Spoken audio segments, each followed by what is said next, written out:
Early in my career, one of the first cases I tried was a hit-and-run case in Judge Jeffrey Horner's Oakland courtroom. To illustrate my argument, I printed out a map on a large sheet of paper, which I pinned to an easel with butterfly clips. I needed the map so that I could show the jury the driver's path. I don't remember all the details of the case, but I do remember this map because I kept stumbling over north, south, east, and west. To acknowledge my own gaffes, at some point in the proceedings, I cracked a self-deprecating joke before the jury. Not long after, during a break, Judge Horner called me into his chamber. "Don't you ever do that again," he said. "You figure it out. Figure it out." His words stuck with me, along with so many lessons I've absorbed along the way. Foundational wisdom from my mother, encouragement and guidance from family members, friends, and trusted mentors, and the powerful examples I've witnessed, both good and bad. They would shape my understanding of what it takes to lead effectively, what it takes to achieve one's objectives, and what we owe to one another in the process. These lessons have been informed by my own life experience and leavened by their application over the course of my career. Today, they find expression in a series of brief phrases. One of my team members hears so often they'll probably laugh when they read this chapter. One year, my team even had blue stress balls made with no false choices emblazoned in white letters. Of course, it isn't possible to reduce the complexity of leadership to simple slogans. My team and I rely on these mantras as touchstones and guideposts, as starting points for policy conversations and as ways to determine whether we're on the right track. I'm sharing them here because they say a lot of them on personal philosophy and style. Maybe they will help to shape your thinking in some way, as the wisdom earned by other people has helped shape mine. When I was a kid, I used to accompany my mother to the lab, where she'd give me jobs to do, cleaning test tubes mainly. I think she probably knew early on that I wasn't going to follow her into the sciences. It was the humanities and the arts that spoke to me, even as I was in awe of my mother and her colleagues and their work. But when you're the daughter of a scientist, science has a way of shaping how you think. Our mother used to talk to me about the scientific method as if it were a way of life. When I'd ask her why something was the way it was, she wasn't content to just give me the answer. She wanted me to formulate my own hypothesis, to use that as a starting point for further investigation, and to challenge my assumptions. This was how she did her work in the lab. The experiments she ran each day were aimed at figuring out whether her kids would stand after being tested. It was about kicking the tires. She would collect and analyze the data and draw conclusions from that evidence. If the results didn't support the hypothesis, she would reevaluate. Innovation is the pursuit of what can be, unburdened by what has been. And we pursue innovation not because we're bored, but because we want to make things faster, more efficient, more effective, more accurate. In science, in medicine and technology, we embrace the culture of innovation. Hypotheses, experiments, and all. We expect mistakes. We don't just want to make the same mistake twice. We just don't want to make the same mistake twice. We expect imperfections. It's basic for us. We've gotten used to the idea that software will need to be tweaked and updated. We don't have any problems with the concept of bug fixes and upgrades. We know that the more we test something, the clearer we'll understand what works and what doesn't, and the better the final product or process will be. But in the realm of public policy, we have trouble embracing innovation. That's in part because when you're running for public office and you stand before the voters, you're not expected to have a hypothesis. You're expected to have the plan. The problem is when you roll out any innovation, any new policy or plan for the first time, there are likely to be glitches, and because you're in the public eye, those glitches are likely to end up on the front page in bold lettering. When the healthcare.gov website crashed 2 hours after it launched in 2013, the problem, though temporary, became a stand-in for describing the entire pursuit of affordable healthcare coverage as folly.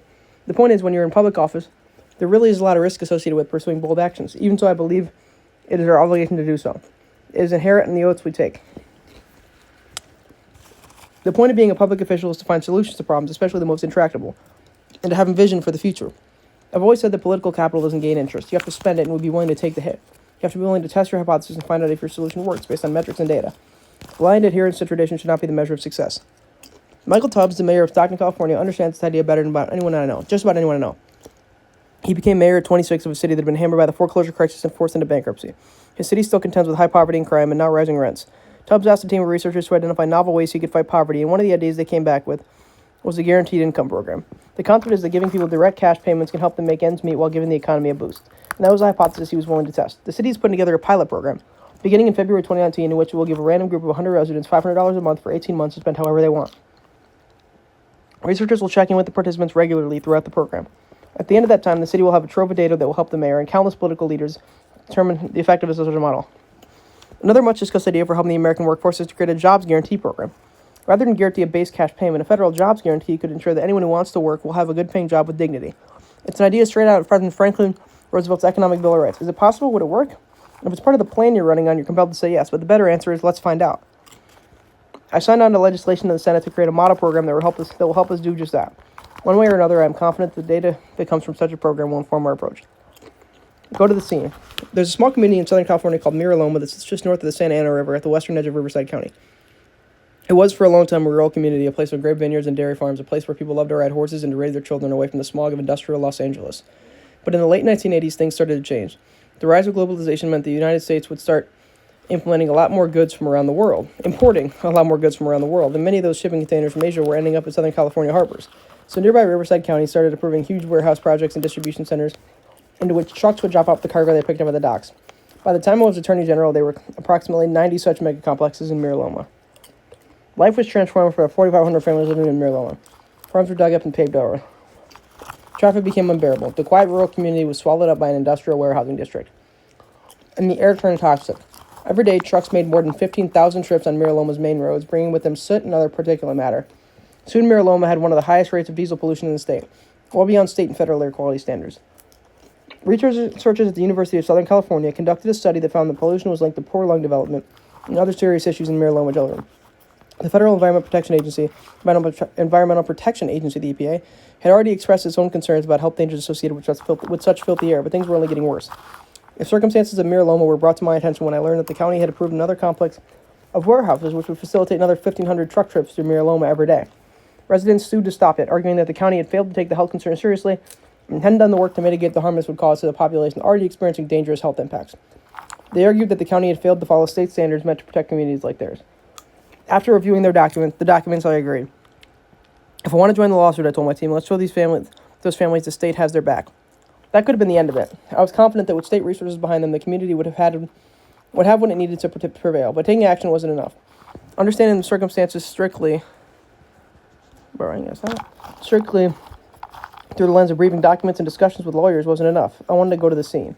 As we approached Mira Loma, I could see a towering maze of haze and smog enveloping the community and the surrounding areas. The sun shone through, but with a gray refracted tint as a toxic cloud settled in. When I got out of the car, the pollution stung my eyes. I could taste it in the air. I could wipe the dust and soot off surfaces with my fingers. I went into a small meeting room where members of the community had gathered to tell me their stories. One person told me that every day when the wind changes, he started breathing the fumes. Another told me that it's not safe for children to play outside. More than half the households had children under 18, and they were stuck indoors. A soft-spoken woman told me that she was glad I was there because they'd been fighting for a long time and no one ever seemed to listen. One man told me that they have to wash the soot off their driveways and clean their clotheslines before they hang any clothes. He worried about the trees in his backyard, which had stopped bearing fruit and were dying. And he expressed his concern for people in the community who were suffering from higher rates of cancer, asthma, and heart disease. At first, that was all he said, but when the microphone came back to him, the group encouraged him to tell a more personal story that had brought him to the meeting. It's hard for me to talk about it, but I'll do it to help this community. Through tears, he began. I had a daughter, and she died before she was 15 years old. And instead of planning for her 15th birthday, I was planning for her funeral. She died of lung cancer. Sometimes it's hard for me to talk about it. But if this can help, I'm just telling my story. I did help. The fight against the county would take place in court rooms and conference rooms, and we would be not just the voice, but the vessel through which the community's story would be told. To really understand the pain that a community is coping with, it's not enough to imagine what it must be like. Smart policies cannot be created in an ivory tower, and arguments aren't won by facts alone. What matters just as much is being there whenever possible, in person, ears and eyes wide open, talking to the folks living closest to the challenge. It mattered that we were there to hear this anguished father's story and the stories of other families in Mira Loma. It mattered when I visited soldiers in Iraq who were waiting for their next mission, and sailors in San Diego preparing to deploy for months on a nuclear submarine. It is one thing to talk about the needs of the military and intelligence communities in a Senate hearing room. It is another to go to the scene and make it real, in-person connection with the men and women who are serving. I spent a good deal of time with the troops, talked about their specialties and their training, about the challenges of their work, and how a combination of bravery and duty had led them to this life. But we talked about other things too. What they missed, what they feared, what they had left behind, the sacrifice their families had to make while they were gone. It was personal, and that mattered. It mattered when I visited a Syrian refugee camp in Jordan so that I could get an up-close view of what life was like for the people trapped there. 70% of them women and children. We drove around the encampment, which seemed to stretch endlessly in all directions. Each makeshift dwelling representing a family that had fled war and slaughter. I insisted that we get out of the cars. We walked down a street they had nicknamed the Champs-Élysées, after the famous shopping street in Paris, and we admired the stalls of clothes and food. At one point, 3 kids ran up and started talking to me. One of them, a 10-year-old in a blue soccer shirt, took a real liking to me. We took a selfie together, and then he asked the interpreters if I would come meet his family. I said, of course, and I followed him through the camp to where they were living.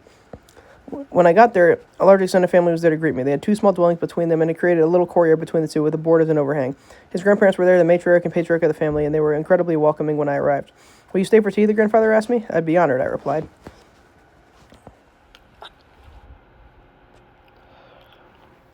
The grandmother went behind the hut where there was a water spigot and a small gas camp stove. The next thing I knew, she was back bearing a tray with beautiful glasses, a plate of sweets, and a teapot. We were all sitting there cross-legged drinking our tea. I was ready to ask about them, the story of how they got there, the experience of living in the refugee camp. When the grandfather started to speak. Okay, I've invited you into my home. I've given you tea. I've fed you. Now tell me, who are you? Bill Gates is obsessed with fertilizer. I go to meetings where it's a serious topic of conversation, he writes. I read books about its benefits and the problems with overusing it. It's the kind of topic I have to remind myself not to talk about too much at cocktail parties, since most people don't find it as interesting as I do. Why the fascination? He explains that 40% of people on Earth owe their lives to higher crop outputs that were made possible only because of fertilizer. It was the literal fuel for the Green Revolution, which helped lift hundreds of millions of people out of poverty. What Gates understands is there's a big difference between announcing a plan to end world hunger and actually ending it. And closing the gap depends on seemingly mundane details like fertilizer and weather patterns and the height of wheat. Politics is a realm where the grand pronouncement often takes the place of the painstaking and detail-oriented work of getting meaningful things done. This isn't to say that there's anything inherently wrong with grand pronouncements. Good leadership requires vision and aspiration. It requires the articulation of bold ideas that move people to action, but it is often the mastery of the seemingly unimportant details, the careful execution of the tedious tasks, and the dedicated work done outside of the public eye that make the changes we seek possible. Embracing the mundane also means making sure that our solutions actually work for the people who need them. When I was Attorney General of California, for example, and I went after the for-profit Corinthian colleges, I was concerned about what would happen to students who'd been defrauded. Students had the right to transfer to another school, get their loan discharged, and get their money back, but the paperwork involved was quite complicated. Most students had no idea how to begin or even that they had these options in the first place.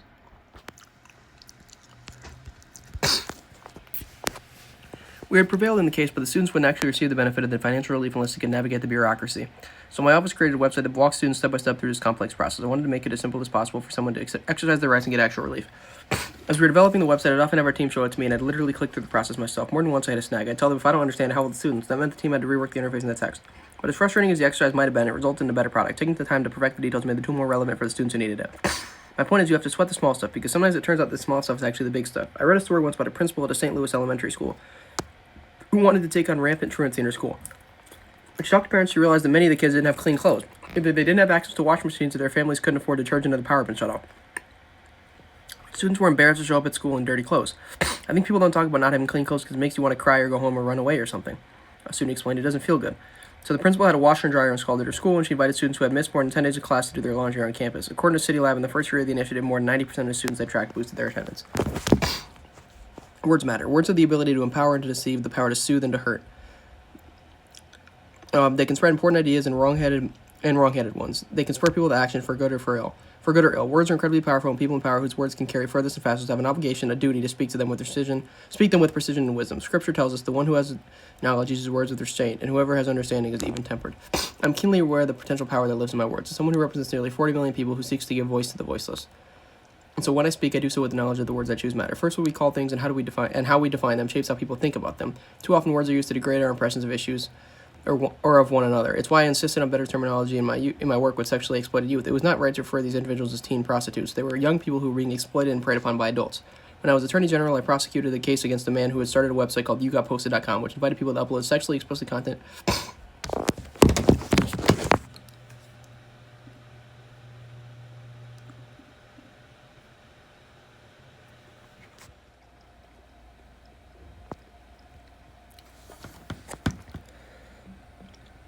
featuring their former sexual partners. The man who ran the website would then demand payment from those who had been exploited in exchange for removing the images. In the press and in common parlance, the act of posting these images was described as revenge porn. In my office, people shorthanded the case as the revenge porn case. I wasn't having any of that. Revenge is something you inflict on someone who has wronged you. These people hadn't wronged their perpetrators. It wasn't revenge, nor was it pornography.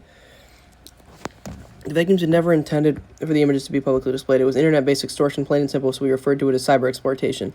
I directed my team that we were not to use the term revenge porn. I encouraged the media not to use the term either, and I did so for one fundamental reason. Words matter. Second, I choose to speak truth, even when it's uncomfortable, even when it leaves people feeling uneasy. When you speak truth, people won't always walk away feeling good, and sometimes you won't feel so great about the reaction you receive, but at least all parties will walk away knowing it was an honest conversation. That is not to say that all truths are uncomfortable, that the intention is to cause discomfort. Many truths are incredibly hopeful. I'm simply saying that the job of an elected official is not to sing a lullaby and soothe the country into a sense of complacency. The job is to speak truth even in a moment that does not welcome or invite its utterance. Many of us remember taking math tests in grade school where it wasn't enough to simply answer a question. You had to show your work. That way your teacher could see how your logic unfolded step by step. If you got the solution right, the teacher would know that you hadn't just made a lucky guess. And if you got it wrong, she could see exactly where and why and hope you saw correct your mistake. Showing the math is an approach that I've been praised throughout my career. A part of its methodology that helps me and my team test the logic of our own proposals and solutions. When we force ourselves to lay out our assumptions, we often find that there are certain parts of our arguments that assume things that shouldn't. So we go back and revisit them, we revise them, we dive deeper so that when we are ready to put forth the proposal, we can be confident in its soundness. At the same time, I think leaders who are asking for the public's trust have a responsibility to show the math too. We can't make other people's decisions for them, but we have to be able to show how we reached ours.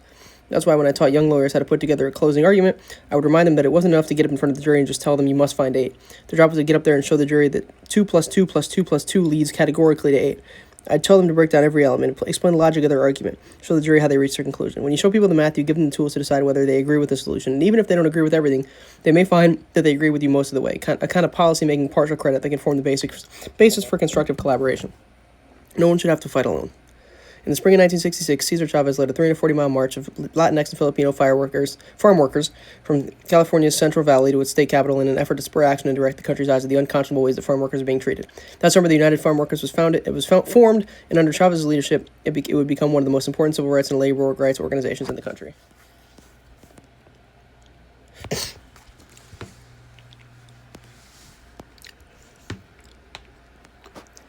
At the same time, 2,000 miles away, Martin Luther King was leading the Chicago Freedom Movement. Through speeches and rallies and marches and meetings, he demanded everything from the end to housing discrimination to the need for high-quality education for all. In September 1966, King sent Chavez a telegram. He wrote about many fronts on which the battle for equality must be fought, in the urban slums and the sweatshops of the factories and fields. Our separate struggles are really one, a struggle for freedom, for dignity, for humanity. That is a sentiment I believe we all must embrace. There are so many ongoing struggles in this country, against racism, sexism, against discrimination based on religion, national origin, sexual orientation. Each of these struggles is unique, each deserves its own attention and effort, and it would be wrong to suggest that the differences don't matter, or that one solution or one fight will alone solve them all. But at the same time, we should embrace the point that King made to Chavez, that what these struggles have in common is the pursuit of freedom and basic human dignity. Black Lives Matter can't just be a rallying call for black people, but a banner under which all decent people will stand. The Me Too movement cannot make lasting structural changes for women in the workplace unless the effort is joined by men. Victories by one group can lead to victories for others in the courts and in society as a whole. None of us should have to fight alone. And if we're lucky enough to be in a position of power, if our voice and our actions can mobilize change, don't we have a special obligation? Being an ally can't just be about nodding when someone says something we agree with, as important as that is. It must also be about action. It's our job to stand up for those who are not at the table where life-altering decisions are made. Not just those people who look like us, not just those who need what we need, not just those who have gained an audience with us. Our duty is to improve the human condition in every way we can for everyone who needs it. If it's worth fighting for, it's a fight worth having. On Monday, I stood in front of your office, a protester named Anna Maria Archila, exclaimed Republican Senator Jeff Flake of Arizona as she got into an elevator. I told the story of my sexual assault. I told it because I recognized it in Dr. Ford's story that she is telling the truth. What you were doing is allowing someone who actually violated a woman to sit on the Supreme Court. This is not tolerable. As she spoke, Senator Flake nodded his head but didn't make eye contact. Then another survivor, Maria Gallagher, spoke up. I was sexually assaulted and nobody believed me. I didn't tell anyone, and you're telling all women that they don't matter, that they should just stay quiet, because if they tell you what happened to them, you were going to ignore them. That's what happened to me, and that's what you were telling all women in America, that they don't matter. Senator Flake continued to avoid the women's gaze. Look at me when I'm talking to you, she said, her voice breaking. You were telling me that my assault doesn't matter, that what happened to me doesn't matter, and that you're going to let people who do these things into power. That's what you're telling me when you vote for him. Don't look away from me. The elevators closed, and Senator Flake made his way to the room where the Judiciary Committee was holding a vote on the confirmation of Brett Kavanaugh. I had been appointed to the Judiciary Committee 10 months earlier and had expected at some point to be a part of the Supreme Court confirmation process. But when Anthony Kennedy announced his retirement on June 27, 2018, I counted myself among the millions of people who were stunned and dismayed, especially when we learned that Judge Kavanaugh had been chosen to replace him.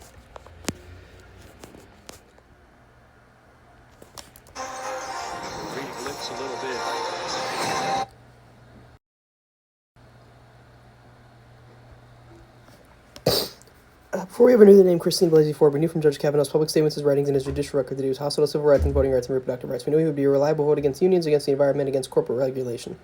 We knew before his first set of confirmation hearings that there was something in his past that Judge Kavanaugh and the White House were trying to hide. We knew it because 90% of Judge Kavanaugh's record was withheld from members of the Judiciary Committee. We knew after those first hearings that Brett Kavanaugh had might as well descended under oath.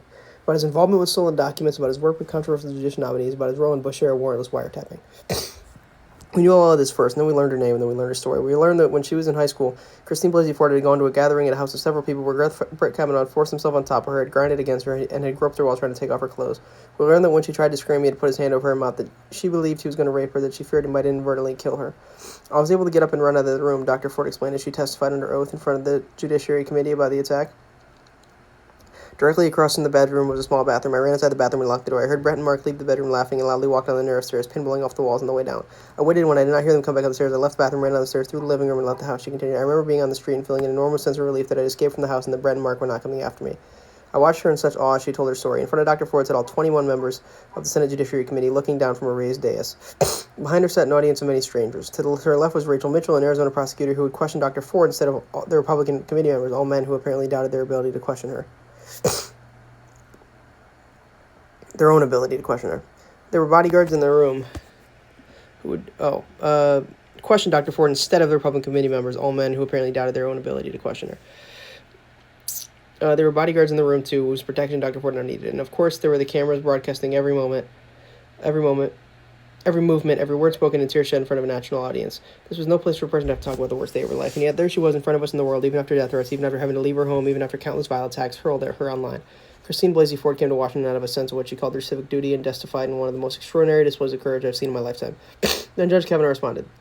This whole 2-week effort has been a calculated and orchestrated political hit, Kavanaugh railed at the committee, fueled with apparent pet banger about President Trump in the 2016 election, fear that has been unfairly stoked about my judicial record, revenge on behalf of the Clintons, and millions of dollars in money from outside left-wing opposition groups. Assuming he declared that the behavior of several of the Democratic members of this committee at the hearing a few weeks ago was an embarrassment. He went on for 45 minutes, and that was just his opening statement. I like beer, Kavanaugh said in a response to a question from Senator Sheldon Whitehouse, a Democrat from Rhode Island. I don't know if you do. Do you like beer, Senator, or not? What do you like to drink? Senator, do you like to drink? Minnesota Senator Amy Klobuchar, also a Democrat, asked, so you're saying there's never been a case where you drank so much that you didn't remember what happened the night before or part of what happened? You're asking about, blackout, he said with visible frustration. I don't know, have you? Can you answer the question, Judge? That's not happened. Is that your answer? Yeah, he said smugly, and I'm curious if you have. I have no drinking problem, Judge, she said, not moments after having described how alcoholism had deeply affected her father.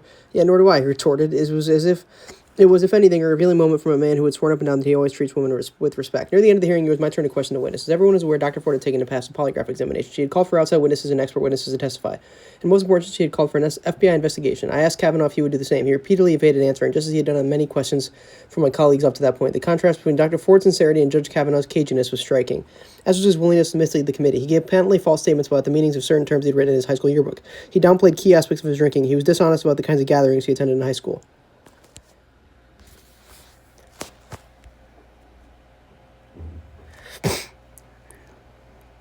And that temper. Judge Kavanaugh's flagrant behavior was so outside the norms of judicial standards that in the days after the hearing, the American Bar Association reopened its evaluation of him, and more than 2,400 academics signed an open letter to the Senate saying they were united as professors of law and scholars of judicial institutions in believing that he did not display the impartiality and judicial temperament requisite to sit on the highest court of our land.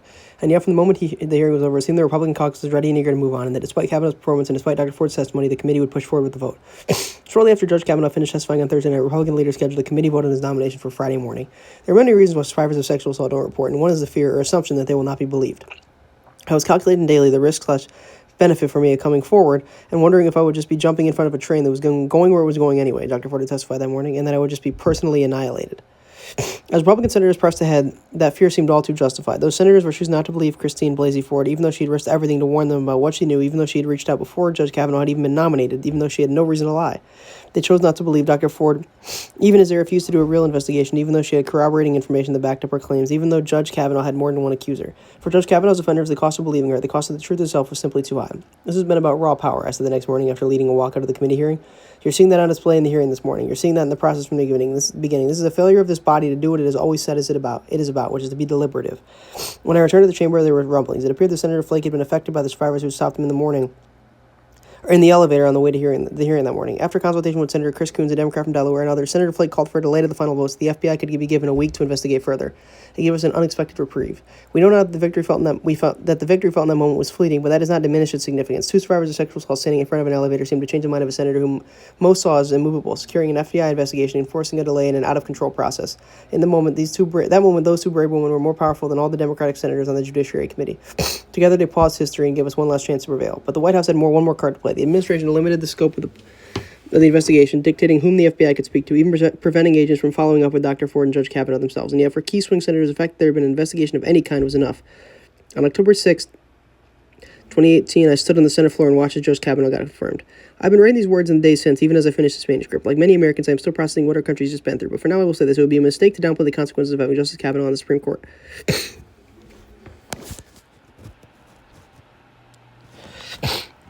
With this lifetime appointment, he will be in a position, along with the conservative majority on the court, to end a woman's right to choose as we know it, to invalidate the Affordable Care Act, to undo the legal basis by which corporations are regulated, to unravel fundamental rights to vote, to marry, and to privacy. I worry about the ways his partnership and temperament will infect the court, how it will color his decision-making, and temperament will affect the court, how it will color his decision-making, how it will disadvantage so many who seek relief in the courts. I worry about what it will do to the court itself, to have a man credibly accused of sexual assault among its justices. I worry about the message that has been sent yet again to Americans and the world, that in our country today, someone can rage, lash out, resist accountability, and still ascend to a position of extraordinary power over other people's lives. But here's what I am not worried about. I am not worried about our commitment to the fight for a better country. I'm not worried that this experience has diminished our will. We chose this fight not because we were sure we could win, but because we were sure it was right. Because that should be all that matters. And I know it is no bromide of consolation to say what is certainly true, that even though it didn't prevail, this fight mattered. Dr. Ford did not come forward in vain. As Senator Patrick Leahy said of her decision to speak, bravery is contagious. The cameras and microphones that Dr. Ford never saw carried her story and her message far beyond our committee room, inspiring women and men to tell the stories of their sexual assaults, many for the first time. On the day that Dr. Ford testified, the National Sexual Assault Hotline saw a 200% increase in calls. Women were calling into C-SPAN to share their stories, writing op-eds, telling their husbands and fathers. They were speaking their truth, and in so doing, making plainer than ever the pervasiveness of sexual violence. These survivors took no pleasure in reliving their own pain. Many who came forward had no intention of seeking justice, much less an expectation of receiving it, but they spoke out like the survivors of Harvey Weinstein, Larry Nassar, and Bill Cosby, like survivors of abuse in the Catholic Church, to help ensure that this conversation will never again be limited to whispers. Sexual violence is real, it is wrong, it affects men as well as women, and no one should suffer in silence. The faces, the voices, the crowds who filled the hearing room and the heart building and the streets outside the Supreme Court, the people who flooded social media with messages of solidarity and shared anguish, all command us to listen, to respect, to believe, and to act. Their voices, like Dr. Ford, will have lasting reach. Indeed, though this battle is over, the scope of its impact is yet to be seen. History has shown that one person's willingness to stand up for what is right can be the spark that ignites far-reaching change. Anita Hill's testimony wasn't enough to keep Clarence Thomas off the Supreme Court in 1991, but it brought the term sexual harassment into the mainstream and started a national conversation. Less than 2 months after Hill's testimonies, Congress passed the Civil Rights Act of 1991, which expanded the remedies available to victims of sexual harassment. The following year, Democratic women took the 1992 elections by storm, doubling the number of women in the House and tripling the number of women in the Senate.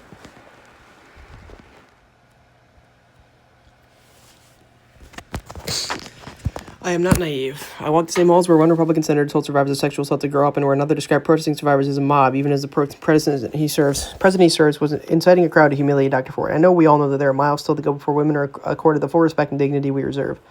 But I am heartened by the unprecedented numbers of women running for office and the many more who have been politically energized. I am heartened by the new bonds being forged across boundaries of race, age, background, experience, and gender as women and men stand shoulder to shoulder for justice, women and men stand shoulder to shoulder for justice, equality, and basic rights. This progress is the product of a movement that started before Anita Hill ever testified and will continue long after Dr. Ford becomes a hero in our children's history books. We will grow stronger through every effort, even when we face setbacks. We will draw wisdom from every chapter, even when those lessons are hard. We will face what is to come with conviction that the change is possible, knowing that truth is like the sun. Knowing that truth is like the sun, it always rises. You may be the first, don't be the last. I was in the middle of my first campaign for a district attorney when I got a call from an old law school friend, Lisa, who was working as a career counselor at a nearby law school. She had met a young black woman named Vetus Johnson, a second-year law student who had grown up in Oakland, the child of an immigrant with dreams of becoming a prosecutor. Not surprisingly, when my friend heard Venus's story, she thought of me. We arranged to spend a day together in the fall of 2003. And from the moment I shook Venus's hand, I could feel this incredible sense of commonality. I could see myself in her. She was kind enough to spend the day following me around while I campaigned and ran errands. At one point, we ended up shopping for a wedding present for one of my dear friends. I settled on bedding. At another, we drove past a storefront that had a sign for my opponent in the window. Come on, let's go, I told Venus as I grabbed one of my own signs out of the trunk. We went in and I shook hands with the store owner and asked him for his support. But I have another candidate sign on my window. He said, not sure what's making me. That's okay, I told him, you can put mine in the window too. He agreed and we were on our way. Over lunch, Venus and I talked about the reason she wanted to be a prosecutor and the kind of work she had hoped to. I learned that her father had a long career in law enforcement and that she always imagined herself fighting on behalf of victims. I told her that I had taken a similar path and recommended she follow her instincts and join the Alameda County District Attorney's Office. I'd be happy, I told her, to make some calls on her behalf. She seemed to wonder why I was doing this for her. I told her that there was something my mother used to say that I always held close. You may be the first, don't be the last. My mother had gotten to where she was because of the help of mentors. I had gotten to where I was because of mentors too, and I intended to be a mentor to as many people as I can during the course of my career. A few years after my first conversation with Venus, she got the job she'd been dreaming of in the Alameda County DA's office. Where did it go? She worked there for 8 years, and like me, she specialized in helping victims of sexual violence. We spoke regularly over those years. In 2014, she joined me in the Attorney General's office, and about 1 year into her working for me on legislative matters, I had a specific request for her.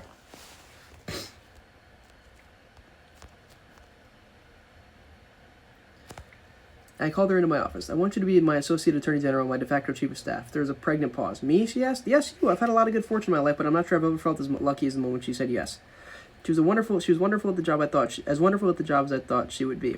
In addition to keeping things moving, staffed me and being the last person in line to ensure that I was prepared for meetings and press conferences. She helped me manage a complex bureaucracy and lead major initiatives on my behalf as a legal and policy advisor. I couldn't have asked for a better member of the team. During those years, we spent a lot of time together. We continued to speak since our time in the Attorney General's office, sometimes about our cases, sometimes about career moves that she was considering. Once about a recipe for a really amazing chicken broth. Venus was part of the inspiration for a speech I often give, especially in front of groups of young women. I like to induct them into what I call the Role Models Club. I tell them that whatever profession they choose, they've got to keep raising their hands to share and take credit for their good ideas and to know that they deserve to rise as high as they dare to climb. I also tell them that when they see others in need, they've got to go out of their way to lift them up. I tell them that sometimes members of the Role Models Club feel alone. Sometimes they may think, do I have to carry this burden by myself? The fact is, they will find themselves in rooms where no one else looks like them, and breaking barriers can be scary. When you break through a glass ceiling, you're going to get cut and it's going to hurt. It is not without pain, but I ask them to look around at one another and hold that image in their brains and their hearts and their souls. I tell them to remember that they are never in those rooms alone, that we are all in there with them, cheering them on. And so when they stand up and they speak out, when they express their thoughts and feelings, they should know that we're right there in that room with them and we've got their back. I know Venus always has mine. I've seen a lot of my years of public service, and what I've learned can't all be boiled down, but I've come away with the firm belief that people are fundamentally good, and that given the chance, they will usually reach out a hand to help their neighbor. I've learned through history and experience that not all progress is gradual or linear. Sometimes it simply goes from one plateau to another. Sometimes we fall back tragically, sometimes we leap forward and achieve things beyond the realm of what we thought possible. I believe that our job is to provide the force propulsion that will get us to a higher plane. We've yet to achieve that perfect union. Alongside the great achievements of the American experiment lies a dark history that we have to deal with in the present. In the face of powerful headwinds, it's easy to become tired, to become overwhelmed, but we cannot give up.